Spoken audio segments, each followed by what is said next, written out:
Welcome back to Relationship Evolutions, Bridging the Divide. I am Kelly, your go-to coach for emotional intelligence, identity transformation, and decoding the masculine and feminine dance that most people are tripping over. Here, we don't play the gender war game. We build guardians, men who rise up and protect life, women who rise up and guard love. Together, we build a world that actually works well.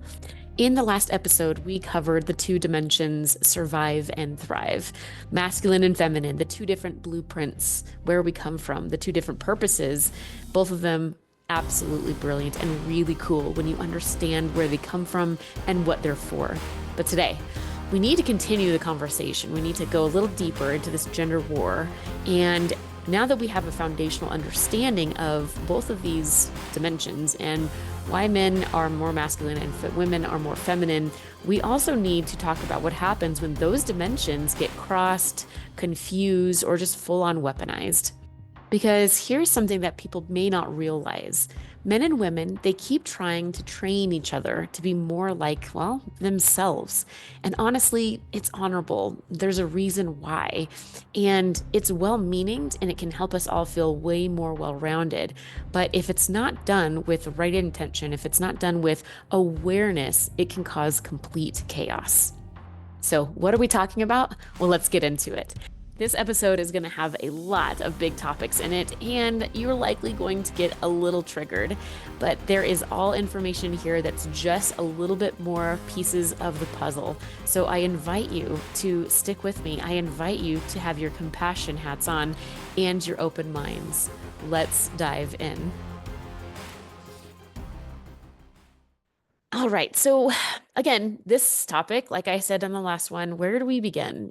There's so many places that we can talk about why there is such a divide when it comes to men and women in their communication and the way that we see the world and how we're going about things. And so I decided I wanted to start potentially where it makes sense, maybe at the source, where miscommunication can often begin is early relationships and family dynamics. Before we even become adults, we are a bunch of, kids walking around in adult bodies. What happened in our childhoods matter. And, this isn't not new information. So I think everybody will probably lean into this a little bit and maybe, think back to your own childhood when I discuss like the family dynamic here, because many times our parents, we have well-meaning adults, they're there to protect us, they're there to love us, they're there to help us, become something so the world doesn't eat us alive, right? So, many times our adults, our parents, they are trying to empower their kids through their own lens of understanding of the world. That's very common. Why would they not do that? That's just makes sense, right? This is what they know. This is how they see things. Of course, you're going to pass that on to your children. Right. Whenever we are doing that and there's a big imbalance or there is only one focus on a certain thing and we don't have an open perspective or a deeper understanding about some of these areas, it accidentally can create confusion and closed-mindedness. Now, I'm speaking from, a lot of my own experience here. And what I mean by that is like, a father is going to be worried about his daughter's safety, might overemphasize self-defense and not taking any crap from men, toughness and independence. Now, the translation in those are good. The world can eat you. Here, I'm trained in the survival realm. Let me give you some lessons within it.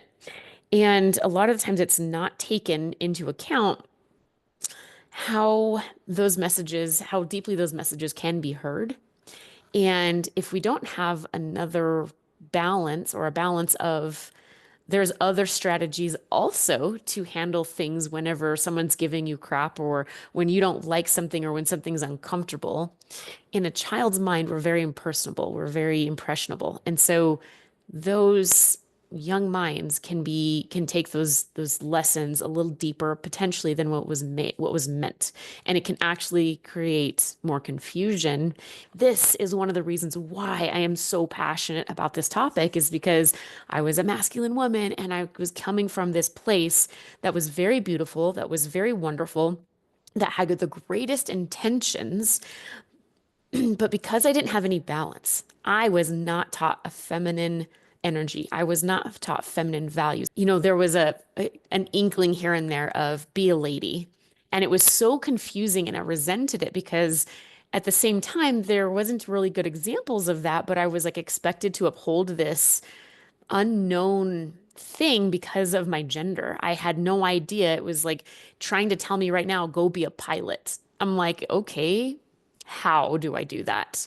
No one, no, they were giving me the expectation of it, but I was never given the guidance, the lessons, the learnings, how to dive into my femininity. And of course, I had my friends around me, which did try. They're like, oh, here, let's do makeup and let's put on these pretty dresses.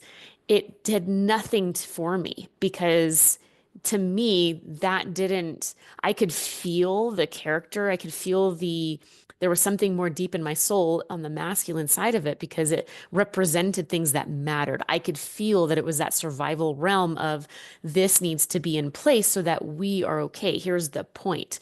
And when you balance that with behaviors of the feminine side, but not the values of why it's important. Of course, there's going to be this imbalance of like, why would I want to be feminine? You want me to go put on dresses and paint my nails while over here I'm trying to stand up for who I am. Those don't really match. They don't really in a child's mind, if we're not understanding why the feminine energy is so important, this is going to happen and we're going to reject being feminine. But let's flip this. Men that grew up in female only households. The man was gone. There was no father figure, but there were sisters and a mom. So there's a lot of feminine energy that's rolling around in that home, lots of emotion. Without a father figure, without some kind of a strong strength to balance out that feminine, he is going to learn and value the feminine world far more because he has seen it, he's experienced it, he knows how deeply it matters to these women. Same thing with me with the masculine. I totally understand the masculine so well because I was raised around it. And it was not a bad thing, but it wasn't great that it wasn't balanced. It wasn't great that the value of the other was not there. There was a resentment that boiled inside with me, and I didn't even understand the resentment until I really unpacked it. And the resentment was really for both genders, but it was really me being masculine myself. There was a resentment in there because my nature, I come from veterinary medicine. I want to nurse. I want to nurse all the puppies and all the wounded things and make them feel better. And so that internal nature for me was there. But the way that I expressed it in my job was very masculine, and it caused this internal turbulation. We are very impressionable as people when we're very young. And so we just have to take a look at that. So if you are currently a parent, maybe in this, this is something that we can quote unquote fix. This is something we can balance. So don't ever worry about that. It's never too late. I was 34 years old whenever this actually started happening to me. And, in the short 4 or 5 years that I've been really on this road, it's my life is amazing, so it's not like I was damaged or saying anything about my past being horrible. No, no, no, no, no. But I did suffer quite a bit because I didn't have that balance. So just take that where you will, as far as if you have a child, take a look at what is the energy that's here. Are we teaching the value of both of these sides and respecting both sides, and not just the superficial things that they can create, but the deeper value, the deeper purpose, the deeper meaning? That's why they're important. It's super important that we take a look at that. And now we're gonna let's put that aside for now, and then let's get into the actual relationship piece. We've come from this is the beginnings here, and now let's just jump a little bit ahead. And this relationship crisscrossing and how this continues to mold and what it gets into. So let's be real. Women want presence, right? We want depth. We want this, like I said earlier, I don't know if you caught it, taking care of the moment.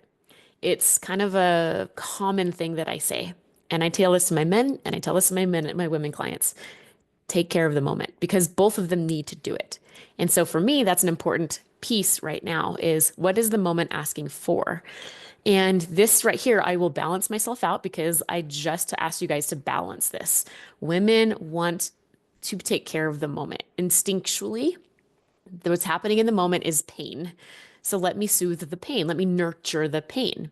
But if that is not balanced with okay, sometimes we have to sacrifice a painful, uncomfortable moment because to serve a greater good, we need to go through discomforts. We need to sometimes sacrifice. We need to learn to toughen up so that we can do what needs to be done for the future. And that is what the masculine is so good at for predicting and having foresight with. And so both guys like need to understand the present moment matters to somebody as well as the future steps matter as well. They matter equally. That depth and vulnerability that's here right now, it's going to mold an impression on that person's soul, on that person's belief system, on that person's identity, on that person's coping mechanisms. And so the present moment matters. Women understand this, and that's why they're so like, babe, let's talk for 5 hours in circles about our feelings forever. Right? To her, that's love. That's getting down to it. That's really unpacking things that are important. To him, that might be like emotional jury duty and suicide, right? He's like, just shoot me now. Okay, so, it's something that we have to recognize like some of this imbalance. And then men, when what men are looking for is they're looking for action. They're looking for brevity. They're looking for things like just say what you mean. Get to the point, would ya? Please. I interview men all the time, and this is such a common thing that every single one of them says. Every single one of them just say what you mean. And, to him, that's helpful. It cuts through the excessive stuff so he can see what the important pieces of the underlying structure within the problem is, so he can make a leap forward decision to solve the thing and get out of the discomfort. That's what he's doing. It's great. It's a great way that he is actually bringing his tools to the situation. But to her, that sounds like your feelings are too much. Please edit your soul. That's what it feels like when it is like, can you just stop with all your excessiveness? That's why women will have this belief of like they're too much because of this. Can you please summarize yourself? Can you please like shrink this down? And so women mistranslate that. There is this like discomfort of like I'm losing patience, and so can you please shrink this down? And so women don't recognize the difference here in these moments of it's not about shrinking her, it's the behavior to which she is communicating through. We can adapt our behaviors. The men that only say 4 words or less, you could probably learn to evolve to expand a little bit so that she feels more reassured in what's happening. And women, we could probably reduce what we say quite a bit because we can understand and respect what he's needing so that he cannot feel so confused. The more we add, the more confused he gets. So that is not helping the situation. So, ladies, we can evolve and shrink down what we say and learn to say what we need in shorter sentences and shorter points. But when women do that, like I was in a meeting about a year ago, and there was this woman that was like, yeah, men say that they want women to just get to the point, and then when they do, they get super sensitive about it and get all upset and all emotional. I'm like thinking, I wonder how you got to the point. I wonder how you said it. I wonder what emotional wound you just flicked open and stabbed him with. Because what a woman translates, this is a funny thing about men and women, is we translate what each other says so wrong so much of the time, and this is one of them, and I have to just expand on this. So stick with me. When a guy is like, get to the point, how a woman hears that is, okay, we're going to take off all of the emotional filters of me softening this, and I'm going to make this hit you where it hurts.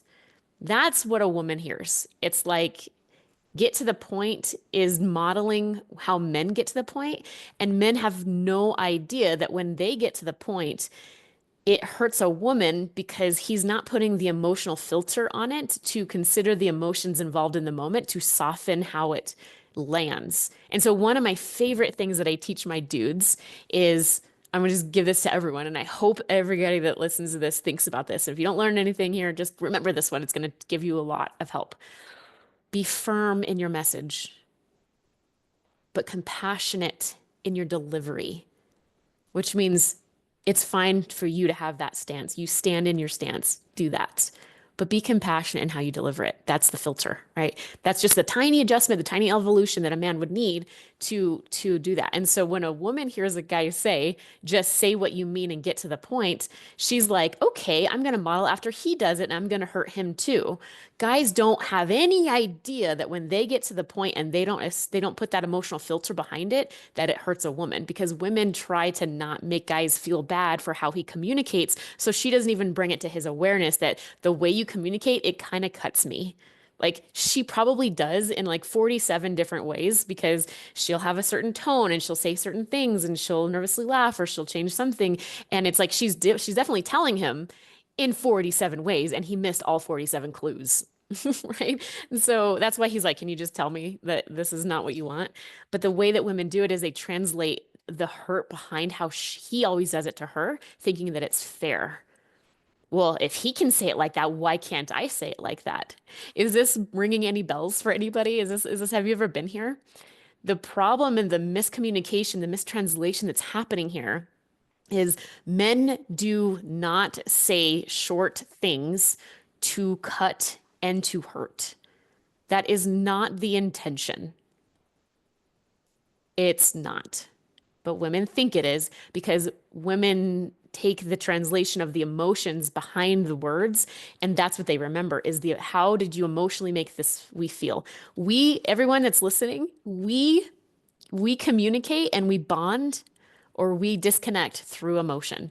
And so if you're causing an emotion in somebody, then that's the impression of what they're going to get. The translation is fueled by the emotion that was impacting the person at the time of the delivery of the sentence. I hope that makes sense. And so when guys don't recognize that you need to add a filter to consider what you're saying in the moment, if you're not doing that, then she's going to be left with the hurt that it was brought into because you're not considering how this is affecting her. You're just cutting through with a knife and saying, this is the point, right? And so when guys tell a woman, again, I'm repeating myself, but I think this is okay because this might be like a holy shit concept, I hope. But when guys will say, just say what you mean, get to the point, women are going to translate that as, oh, you want me to hurt you. All right. And so women will say it nasty and mean, and they'll bring up things in his past and his vulnerabilities and stuff, and they'll just get to the point. She removes her filter and she just hits with the emotion because why? Emotion is her language. And so she hits it to the point with emotion, with emotional points, not with logical points. Do you see how we come from our own dimensions and how we use it? Men are not using the emotion because they're logic based. So they hit her with a point with logic and it falls off the emotion piece. And women are using getting to the point and they're going to cut with emotion, not with logic. Is this blowing you guys' mind? See how it's really like been in front of us the entire time, and everyone's like, "Why the hell didn't I see this?" I hope that's you right now, right? So we think we're being generous, but we're really trying to get the other person to function like us, and that's where we're getting this cross training, this mismatching. This is how we are losing at our love and our relationships. It's like asking a violin to sound like a drum, right? Like you're going to be banging on it and you're like thinking, why isn't it sounding like it's supposed to sound? Well, because it's made different and you're supposed to play it different. You have to consider a different skill set when you have this other thing in front of you. So learn how to adapt to play that instrument, right? And when they don't, cue in the frustration, the disappointment, the dramatic inner monologues, like all of the things. So, where do we go from here? Because respect is a huge thing that you will hear me talk about constantly, nonstop. I'm going to be throwing respect in there. It's apparently, I'm going to say, a value of mine because this is where I teach from is respect. It is a big thing. And if you look at the actual dynamics and the truth and the honesty in relationships, the base foundation for any relationship, I don't even care if it's a personal relationship with your boss, relationship with your dog. You need to have respect for that other being. If you don't, all of you guys think about how that was like, think about your dog. If you didn't have respect for your dog, what's in your brain right now? What kind of treatment? I love using dogs, by the way, for metaphors, so I'll probably use some more if I can. But think about like, what kind of treatment would that animal get if you didn't respect them? Now apply that to your relationships. Same function. Okay. So let's make something very, very clear.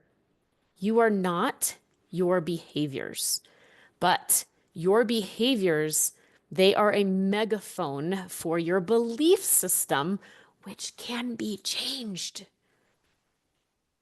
We've got to stop confusing momentary frustration with someone's like full identity of like, you're really frustrated that this thing is happening. Why are they like this? You start cataloging, oh, this person is like this because they're doing that.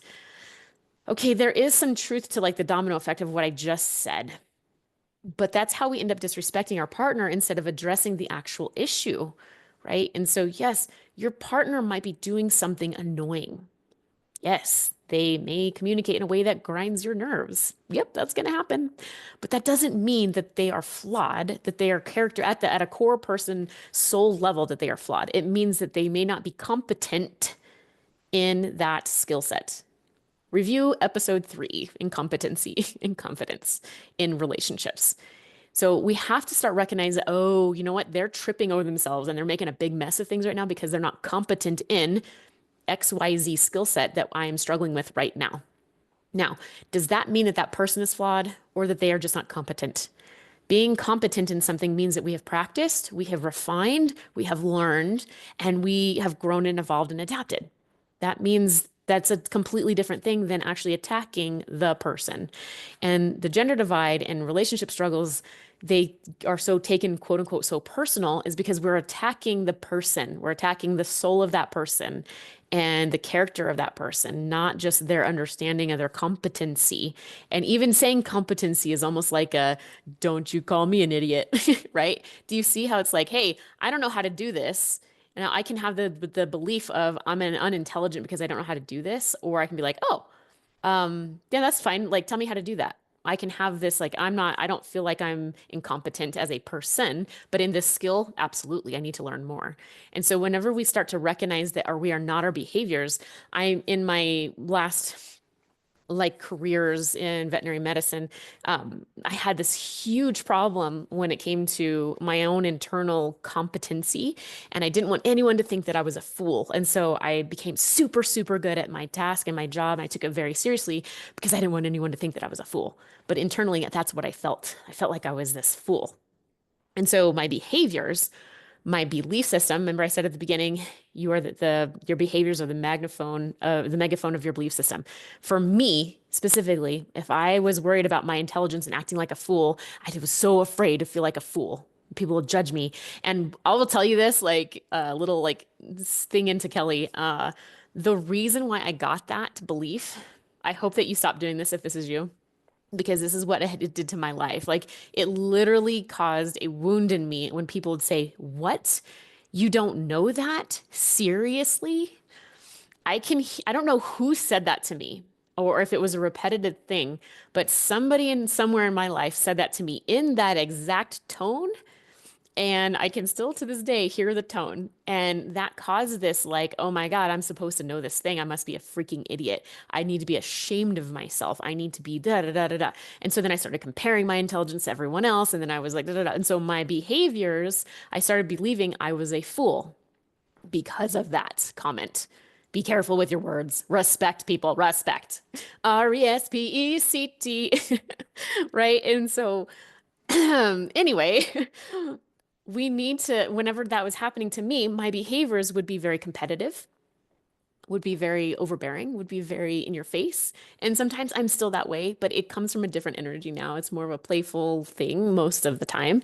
But when it came from this wound of I'm not good enough because I'm not intelligent enough, my behaviors showed that. And so your belief systems, they can change. Your insecurities can heal. Your limiting beliefs can go away. You have to attack them, and it does not take long, but you need to go attack them because it's going to cause these problems in your partnership with your people, right? And so if your partner is doing something annoying and they're communicating something that grinds your nerves so bad, maybe they have a belief in there. Maybe they need some empathy, maybe they need some compassion, maybe they need some respect and some patience while you talk to them about that instead of in your mind just put check marks next to unworthy and you continue to I know who they are kind of thing. We are not our behaviors. We can change those because when that person becomes competent in that, now how lovely of a person are they? Did they actually change as a person or did their skill set an upgrade and now it doesn't annoy you. Isn't that interesting? That's where we need to be taking a look at this. You know, one of my favorite authors, his name is Jamin Fraser. He's an Australian coach that he's on this Insecurity project. If you haven't read his stuff, he's got a handful of books and he's got a podcast. I highly recommend it. It will change your life, and he will. I've gotten to actually message with the man back and forth, and he's so brilliant. And one of the things that he said that cracks me up in one of his books called Leverage, he said 1/3 of married people said that they are married to the most annoying person on the planet. He's like, isn't that interesting that so many people are married to the most annoying person on the planet? He's like, isn't that hilarious? Isn't that weird? And so we need to make sure that we are not in that third. So what is this talking about? It's like our behaviors and our respect and all this stuff. We're not realizing that we're splashing disrespect on the relationship and it's annoying each other, right? And so how do we avoid that fate? Well, we get a clear paradigm on our shoulders. We learn mutual respect and where we come from and why we're behaving that way. And then whenever we see this like thing that we don't like that this person is doing, we have excellent communication to do that.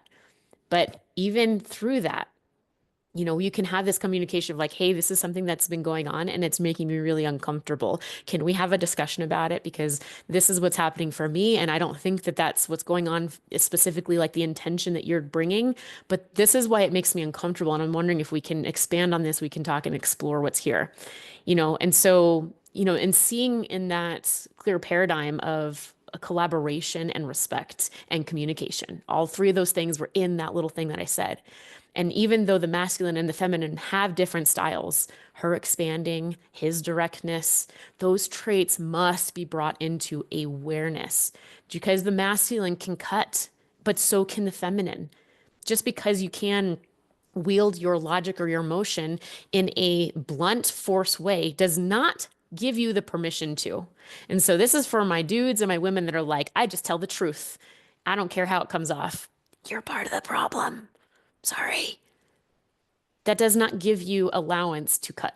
If you want to continue to do that, by all means, I don't think that you're going to have very close relationships though, because you're not learning your awareness and mutual respect and excellent communication. You're like, well, it's the truth. So I'm validated and this is my rationalization because it's true. I can just say it.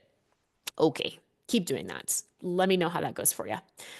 Just because this is part of your design of like, I believe in truth. Cool, man. That's an amazing value that you have. I stand behind it. That is cool. But the way that you instill that into your relationships and the way that you communicate that into relationship, that matters, right? Just because this is part of your design does not mean that you can't evolve it and adapt it and refine it. It's like an X-Men. If you are Cyclops, an X-Men, that guy, he had to figure out how to control his powers. He was the one with the laser beams coming out of his eyes. Or even Rogue, who's my hero, by the way. Here's a little fun fact about Kelly. Love X-Men. Rogue is my hero. My God, she's so freaking cool. She's awesome. And I won't go into why, but there's deep reasons why I really adore that character. And if you don't know, follow X-Men, let me just tell you, like, without refining her powers about knowing who she was, she could totally have rejected herself, which she did for a short time until she leaned into how she can wield these in a controlled manner that doesn't cut and kill people. Right? What she does is she touches someone, she literally siphons the life force or the mutant power or whatever from them, and she can kill them if she holds on too long. She's got an amazing gift. But when she recognized how to refine that gift and how to be empowered that she has it instead of wounded that she's this way, she really, really stepped into greatness, into a hero, right? So refine your damn skills, y'all. This is a partnership. It's not a silent contract for you to just behave how you want to, or for you to be in a relationship that's just got emotional landmines everywhere that you don't discuss and get, that causes so much annoyance that it causes a divide, right? If something bothers you, speak up. But make sure your hands are clean first. That's what real partners do. They evolve together, right? And so I want to like jump into, we've been going for a while now, and I really, really, really wanted to hit on the feminist movement and the red pill movement. I mentioned it last episode. I want to get into this because I would be quite a hypocrite if I'm sitting here telling you guys to be understanding and have some compassion for everybody and their flaws if I didn't bring this up and show to you that I can also do this with these two movements. Now, just at the forefront of this, I don't actually stand by what they are currently doing in society today. It's causing a big mess and it's causing the gender divide. And then honestly, it's one of the reasons why I'm doing what I'm doing, trying to get my messaging out there, is to try to combat in a different way of what those two big gorillas are doing in the world. Okay. So let's talk feminism. It started out as a very important thing. It started out as, women were getting to this point where, okay, to be a woman means weakness, subjugated into slavery, or, and I say slavery, it's like, on whatever this man wants, I'm supposed to be his servant, and being subjugated to his will. And I'm not going to talk about in this particular episode, I'll give you a little hook. I'm not going to talk about how we complement each other and how we serve one another, but we absolutely serve one another.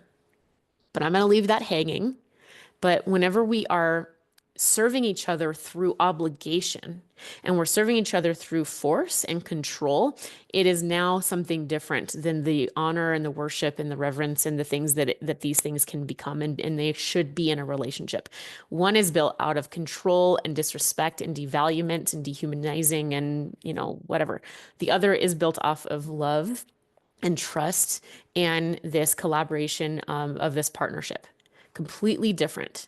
And so in the feminist movement, there was a handful of men, small handful of men, that were causing a lot of ruckus in their masculinity. They were over domineering. They were over what I call it. I don't like to use the word toxic. I'm going to continue to say that. The word toxic to me is a label of you're a bad person.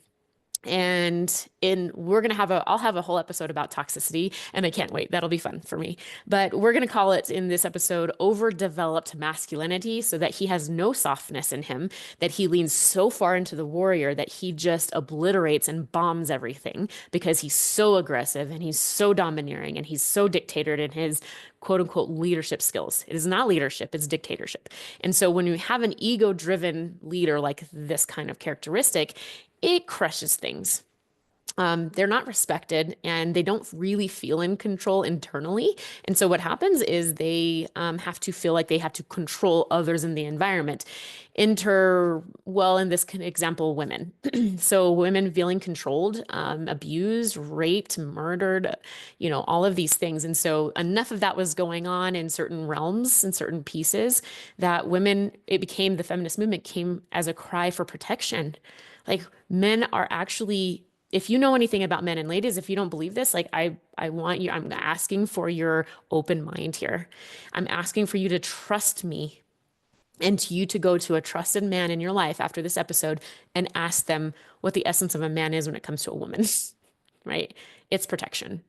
They will sacrifice their own sanity, their own bodies, their own comfort for protecting a woman that they love or their family members. They're not going to just do that willingly. I mean, they actually do way more of that than we see, but they're here for protection. So how come a band of them are doing this other thing?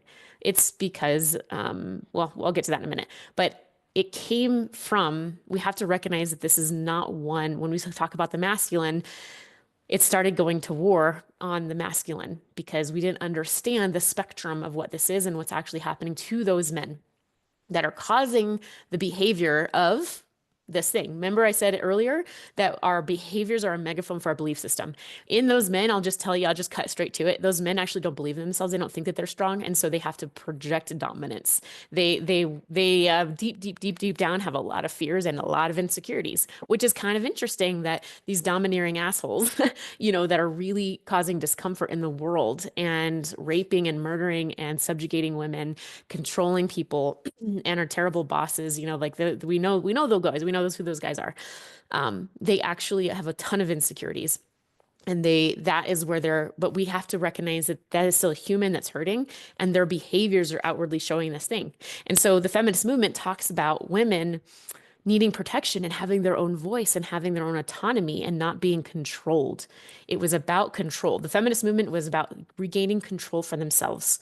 When women were rising up to kind of say, no more abuse, no more silence, like we are valuable too. We aren't just here for you to just, shake your leg at and control what we do and say and think. That's not humanity. That's not respect, right? RESPECT. Here we go again. It's not respect. So women could feel that and they were like, okay, we need to band together. We need to stop this. This is not good. And that was good. That was necessary. And many men, most of men of the world got behind that. I mean, that is something they want to protect their women. So yes, that's good. But it twisted itself. It didn't have the structure. And honestly, this is kind of maybe kind of the best thing to say, but it didn't have the structure on the movement that maybe a masculine presence would have kept this from happening, potentially. I don't know. Just something to think about. But it didn't have a structure on it of, let's stay true to the point of this instead of being so enraptured in the emotional grievances that it caused. We lead really far into the emotional grievances and we stop looking at the logic of the point. The point was to protect women, but instead we're like, we are now banding together against the emotional abuse of the things that are what do they call that in court? For your emotional suffering, you are awarded so much money or whatever in court systems, kind of like that. We're going to focus on my emotional damages, right? And so we kind of lost the point. It was like, oh, by the way, we want this and we need to add this in as well because it is important that our emotions matter. And that's basically what the message was, is like, hey, emotions matter and they do. But the way that it was gone about is it leaned too far into weaponizing a woman's insecurities that she was believing about herself, that those men were putting onto these women. And so it's like, you're an idiot, you're weak, you aren't valuable. And so it was a pushback response. And whenever we have a pushback response that is emotionally charged, we are going to get a snowball effect that's not good if we don't contain that at some point and remember and recalibrate the message into the point. The point was to help women feel like, hey, we are our own dimension, we are our own entities, we come from our own essence, that we are here, we are part of the survived dimension, and this is why we're here and this is why it matters. That's what the point should have been. But instead of that messaging and leaning into femininity, which is funny, I hate, this is actually me. This is something that's difficult here, is me wanting to teach women about femininity and not mirroring anything that comes from the feminist movement, because now it has morphed its head and it attacked masculinity. It was intended to make women feel strong in themselves because they were feeling weak. They weren't feeling valuable, and it was trying to help them with their sense of self. But the way that they inadvertently did it was they leaned into the wounds, and that caused them to basically become masculine, because this is a survival. They didn't feel safe. So they needed to go and jump sides. And instead of being in the thriving dimension, they couldn't be in the thriving dimension because they were not safe. Makes sense. So they had to go and jump into the survived dimension. What attributes look like the survived dimension, I wonder? Looks a lot like masculinity. And so inadvertently, these feminist movement women became masculine women. I know something about that. Their emotional safety was missing. The only model for power looked like a man, looked like masculinity, which is kind of interesting. That's what they learned from. So protect themselves, they became more masculine. They became more aggressive, more assertive, more controlling, and more don't tread on me kind of attitude. So women began repelling the very men that they want protection and partnership from, because these attributes men are never going to want in a woman like that. Not in that way. We want to refine those into leadership that's actually feminine leadership. That's internal strength. This is the toughening your skin up so that you don't become a victim, so that you don't become these things. But it doesn't mean stand like a man. That's where the mistranslation is. It's learn how to have maturity, learn how to let things go, learn how to be confident, learn your own autonomy. But that doesn't mean reject the opposite gender. That means refine yourself And that's where the mistranslation was. And so masculinity got this huge attack of like all masculinity is bad because it has these traits. And what I think is interesting is they went to war on masculinity. So when a man wields masculinity, it's bad, but then they were wielding masculinity, but they were not aware of it, and they probably still aren't. They are actually wielding the very thing that they're warring against. Kind of interesting. So, and trust me, like I said, I've lived it. Not in that kind of a nasty way. I've always loved men. But I thought that masculinity helped me feel empowered, and it does. Masculinity is a great thing that gives you feeling of empowerment, and you feel strong, and everyone should feel that. I thought I was always right though, but I was angry, I was wounded, I was tired. My inner healing though, that journey gave me something that I didn't even know was missing, and that was peace in myself. That peace dissolved the masculine edge for competition and disrespect and pushing, pushing, pushing to survive. And that exhaustion of just, I have to keep my head above water. That feeling is horrible. And guys, this is one of the reasons why I honor you so much because you do that all the time. Holy shit. And it doesn't bother you like it does me, I think. I'm sure it does get to you, but like, holy smokes.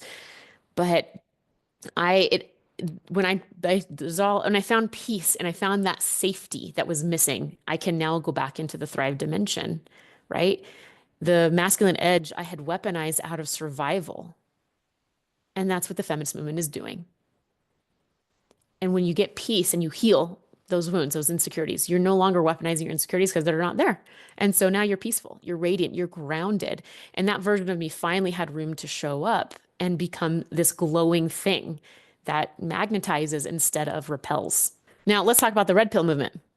This doesn't come from out of nowhere. It comes from the silence that had been going on too long because women were needing protection. They needed their voice. They needed this autonomy. And so men were trying to respect that.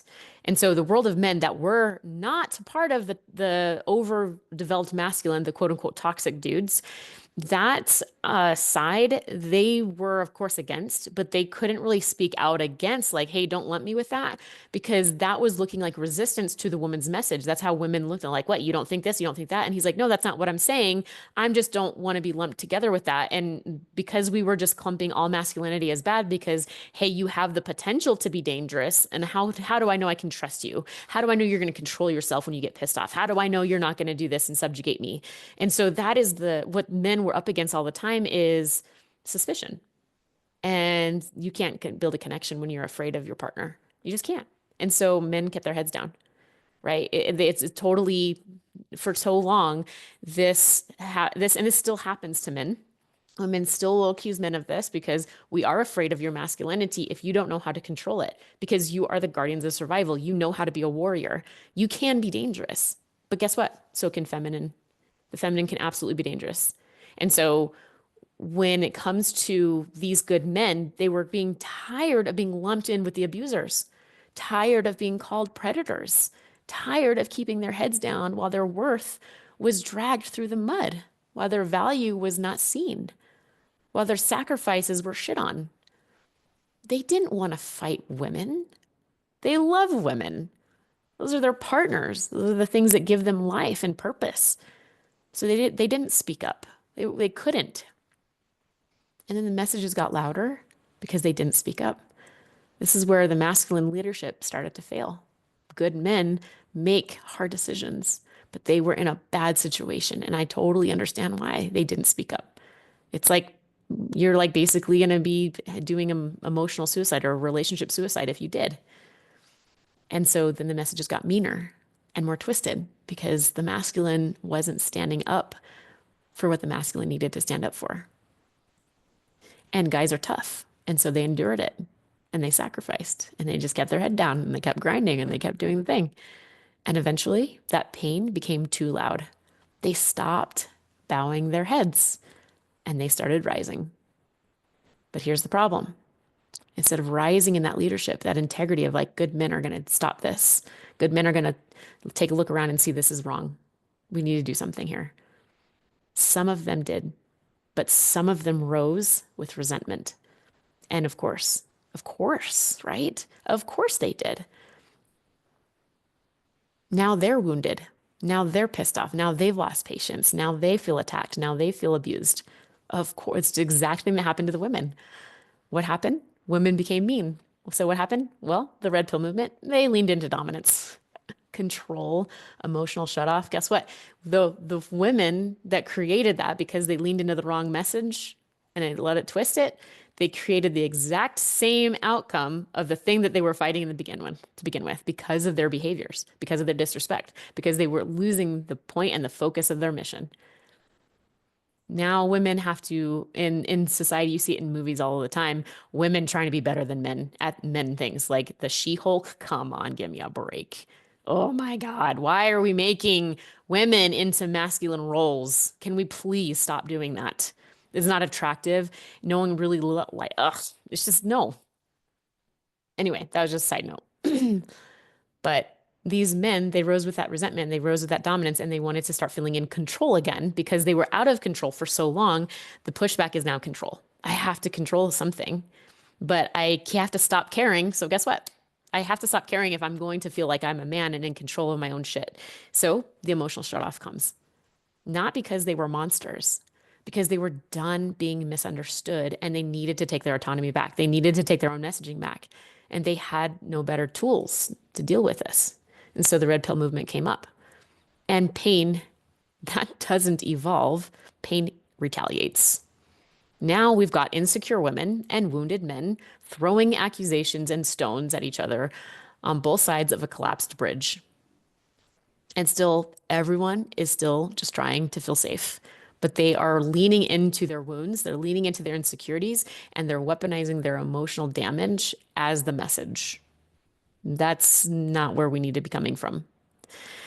So let's rewire some definitions here because women have lost because of the feminist movement and teaching. Feminist movement has now taught women, me myself included, that strength, there's only one type of strength. And we don't understand the value of the other type of strength. It is like this unforeseen thing in the world.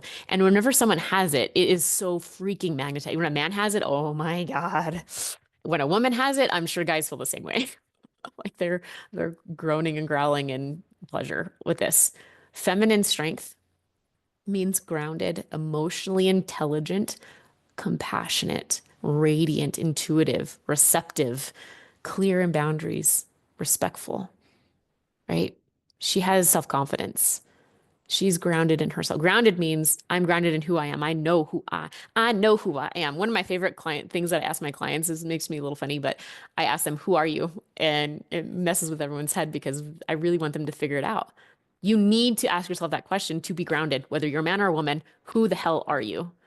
And yeah, that's a hard question. You damn right it is. So get to thinking on it because you need to know that answer. Because if you don't know who you are, you can't be grounded. You can't. You're going to be full of insecurities and everyone else telling you where you should be grounding yourself. And that is never how you become grounded. You always become grounded in yourself. That was what makes you confident. That's what makes you so able to move through life and yield your beautiful inherent skills in the beautiful, balanced way that you do in life. So you need that. Masculine leadership is steady, emotionally anchored, protective, purpose driven, solution oriented, deeply present, head on a swivel. Always, always looking around and seeing where the threats can be and how to handle those. He is emotionally caring about his flock. He doesn't just domineer over his flock, he guides his flock. There is a respect that's there. It's not an ego driven thing, it is a collaborative act of service. These traits are magnetic. They're noble. And when you master them, you become irresistible, whether you are a man or a woman. Feminine energy doesn't manipulate when it is grounded, it magnetizes. And masculine energy, it doesn't dominate, it protects. Just because we call our men leaders does not mean that women cannot be leaders in our own. Women need to be the emotional leaders and nuances and being able to guide, but the way that we guide is opposite of how the men are going to guide.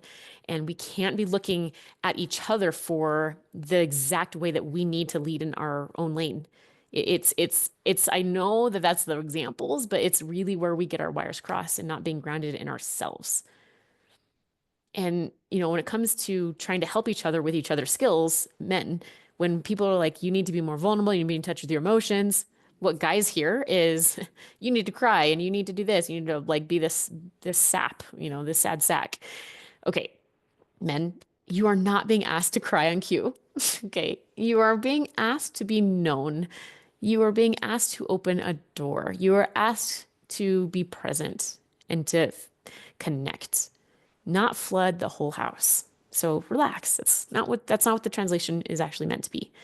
You're not supposed to perform your emotions. You're supposed to lead through them. You're to be grounded in pressure, not be absent, in it. So, because listen, if you want her softness, you must meet it with truth. That's a vulnerable place. You want her respect, you need to be anchored, right? And to the women, like, you don't just need to quote unquote toughen up and get a thick skin. Like, yes, we need to learn some of those skill sets. You need to return home to the strength you already hold, and that is emotional safety, emotional strength. And that emotional strength doesn't mean you can't have physical strength too. Doesn't mean that. You're mistranslating. You're leaning into those insecurities. They're whispering at you, thinking you can't have this and you're not supposed to. That's not what the message is. You carry emotional strength in you whenever you refine it. But if you are always popping off, you're always reactive, you're always an emotional meltdown, you do not have emotional strength. You do not have emotional intelligence. We need to lean into our lane, learn that and refine that, right? Same thing with a man. If he's wanting to lead and he's not able to be grounded and really be in touch with what people are looking for and respecting that, he's going to be domineering. He's going to overdo it. Same thing with women and their emotions, right? So this is about our internal process. Your ability to feel deeply, women, to nurture, to soften, to radiate. Like these are not weaknesses. They are your gifts. They are what men crave from you. So take take calm in that.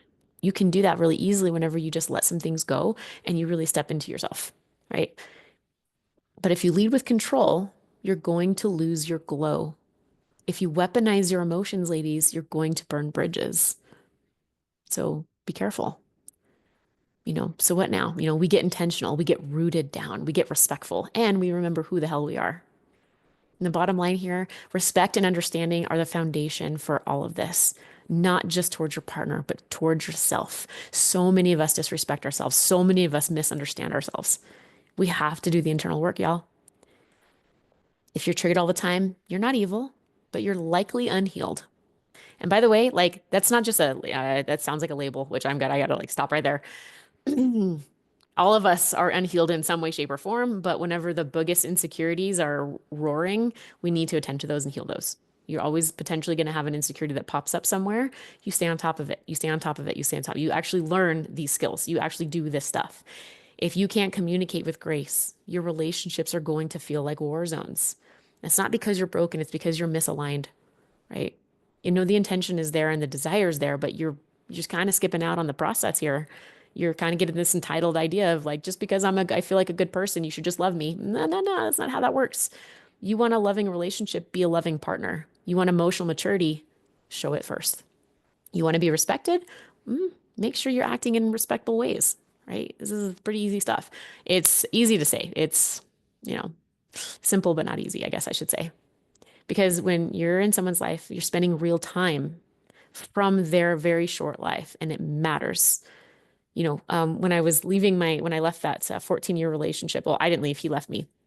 And one of the last things that I had to heal was this idea, this concept of closure of like, I just need to talk to him so that I know like how he feels about me. And maybe I'll feel like I'm not a black mark on his soul. Like I carried that translation of like I was dumped in such a way.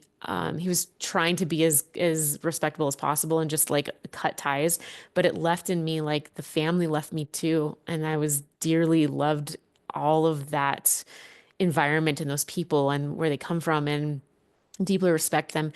And whenever I was cut out from that, I thought, man, I must be a cancer. They cut me out. Like that's the metaphor I use for myself is they cut me out like a cancer. Holy shit. Like, what does that mean? I must be a black mark on their lives. And so I really, my understanding of this, the reason I'm bringing this up is because it's like, I had this epiphany of like, holy shit, we have a big responsibility when we're in relationships to show up for our relationships and give to that relationship because that person spent 14 years of their short life with me.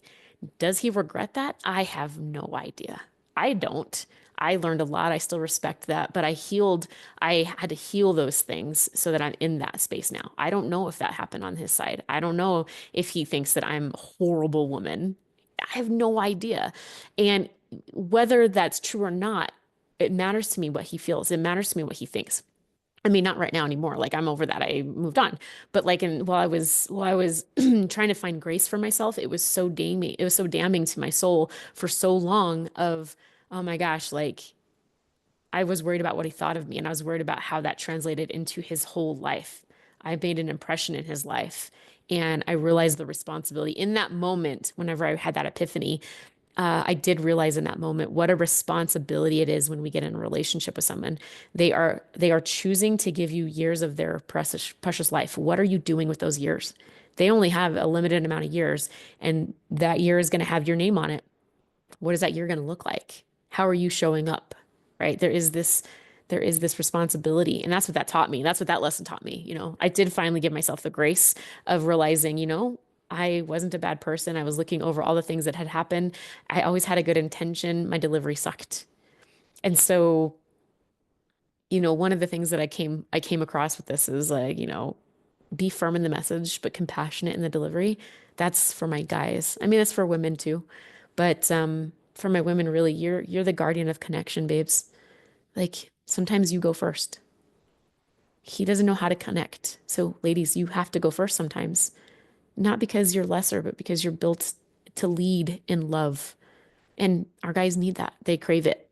They're going to take the cues from you that you're giving. So sometimes we have to go first, right? So we are leaders both in the relationship in different ways. We need to respect how those are led. So, you know, we can't date and partner on emotional credit. We don't partner while avoiding our own evolution, not really well, right? We can become those black marks on people. And you are responsible for your own growth. And no, it does not take 10 years. I healed my deepest wounds in like 4 months, right? But I took it seriously. And you can, if you want to change it, you can do it really quickly. It doesn't take years of therapy. It does not. That is such a not true thing. So take a pause, evolve, come back, give that person what they deserve, a partner, not a project. If you're already in a relationship, I don't want you like leaving your relationships. I want you to just pause and get to it. like take care of the moment, right? And finally here, just if you're feeling called out and cracked open a little bit, this isn't about shame. It's about evolution, right? We're not here to be flawless. This is part of the journey. We bump along, we're gonna fail. You're here to be honest, willing, and teachable. Healthy relationships aren't built by perfect people. They're built by people who grow, who laugh at their mess, and who show up anyway and keep going. Is it like, oh my God, I don't know if this is going to work out? Yeah. Well, how are you handling it? Are you bleeding out or are you going to walk around mopping up your blood? Like, are you like, oh my God, this is so painful. Oh, this is terrible. Or are you just going to like, holy shit, look at that's bleeding good. Let me just go mop that up. And if you need help with that, I want you to join my Evolution Relationships group on Facebook or email me directly at kelly@levelupyourlow.org so that we can start on some coaching and get you to do this if that's what you want. We're building something different over here. I don't want you to be left behind. So let's take that on and get to work. See you guys.